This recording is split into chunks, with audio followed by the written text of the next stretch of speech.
Have you ever wondered to yourself how your imaginations would look in real life? Or even just how one of your smaller concepts can grow into a greater idea? Well, my name is Connor Perrin, and today I'll be presenting an analysis on the marketing strategies of my film, The Eclectic Essay, and answering the question, how does your product engage with audiences and how would it be distributed as a real media text?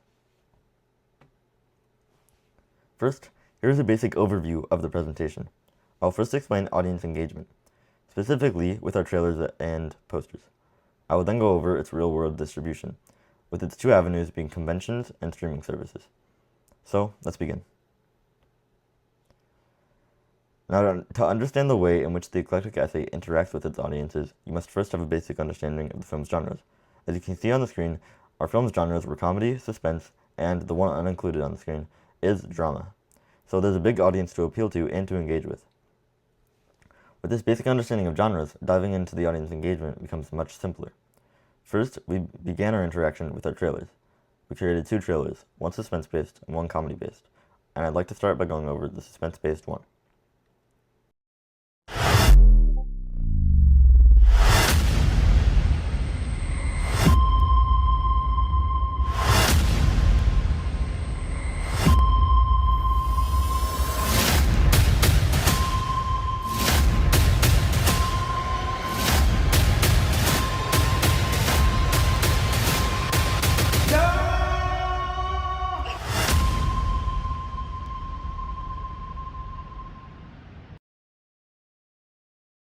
Film theorist Roland Barthes would recognize the prevalence of semiotics in just this trailer alone.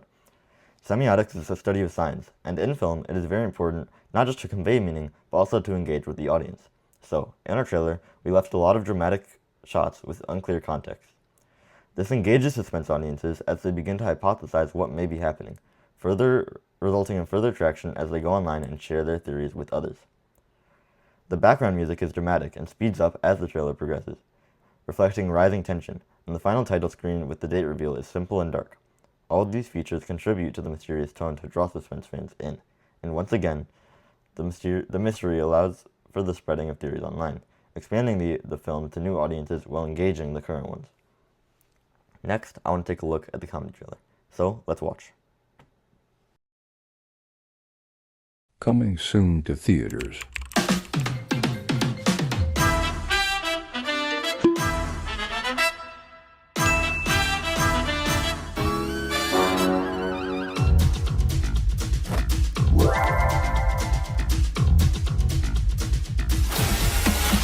I could have been a contender!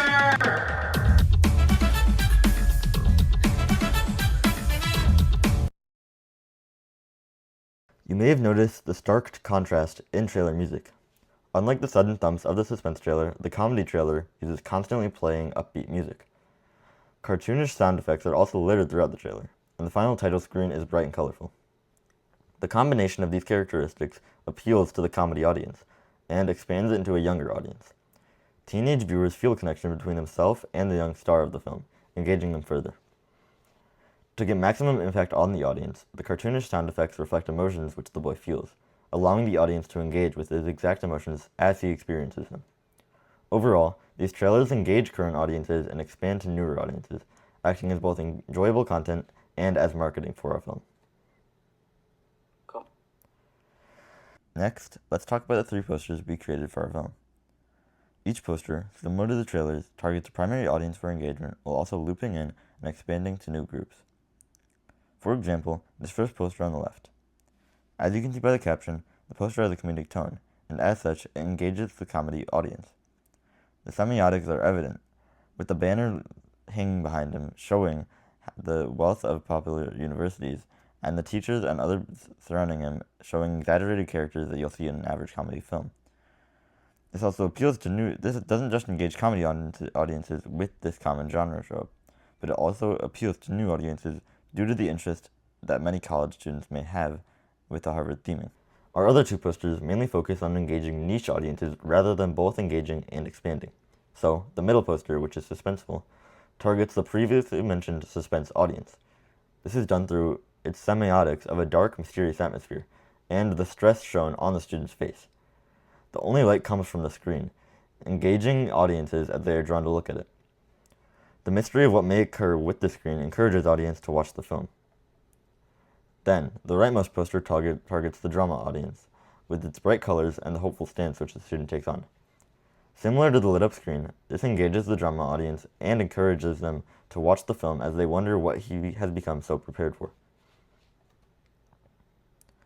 Next, I'll talk about how our film would be distributed as a real media text, and I need to start with film conventions. This is important because, as marketing expert Seth Godin has said, the ultimate goal for any film producer is to create a tribe around their products, and festivals already have many tribes formed. As a comedy film from a small independent company, a larger film festival may be unrealistic. Some smaller festivals which would likely accept our film would be the Florida Comedy Film Festival in Boca Raton, as you can see in the top left.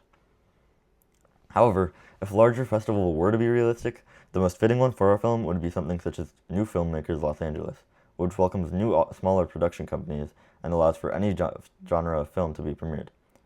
With this, the best fit company from the Big Six, which is a group of film conglomerates, would be Disney, as they have a pre-existing young audience, which fits with our comedy genre. Expecting that we would be unsuccessful with these festivals and unable to make a deal with any of the Big Six, our next fallback would be streaming services.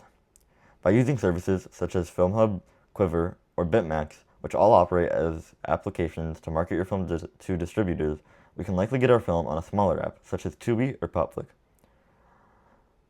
This is most likely going to end up on Tubi, as Popflick has a focus on animated films, although they are not limited to them. When it comes to the service to get our film onto this app, as I mentioned, FilmHub is great. In specific, it only costs around $1,000 a year, which is not much for a film, and has many premium features for producers, like data insights from a variety of services, such as Amazon. Now I want to quickly address why Disney is the best fit. The main reason for this is that they have a wide appeal to teens, the age range which our main character falls into. You can see the 3 movies shown, all of which include a teen or group of teens who are struggling in their universe's version of high school. The Disney Plus streaming service is also one of the largest of its kind, only losing out to the biggest services such as Netflix. This brings me to the last part of the slideshow, the marketing and productization of our film. These 3 images represent the primary outlets for these 2 things. First, on the left, you can see we created a Funko Pop of the film's main character. This engages the teen audiences, expands to Funko fans, and even distributes some of our product to these fans, meaning it hits all facets. Funkos are also pretty age ambiguous, with young children liking them and older collectors also loving them. Then in the middle, we have our Lenovo laptop collaboration, with an eclectic essay design on the back. This product aligns with our film, and laptops are often a product bought by students, as laptops are often a product bought by students heading into college. So it's perfect for our audience. It once again engages, expands, and distributes. Finally, we have the procrastination meme. This one does not distribute as much as the other 2, but it does engage and expand to meme fans. It aligns overall with our comedic film, and with the creation of social media, it is a great outlet to get to young audiences. Overall, turning the ideas in your head into realistic concepts on paper is very helpful and can be a major help in checking the feasibility of your ideas. And as you saw throughout the slideshow, turning the eclectic essay into a real film is in fact feasible. This brings a close to all I have to say. Thank you for listening.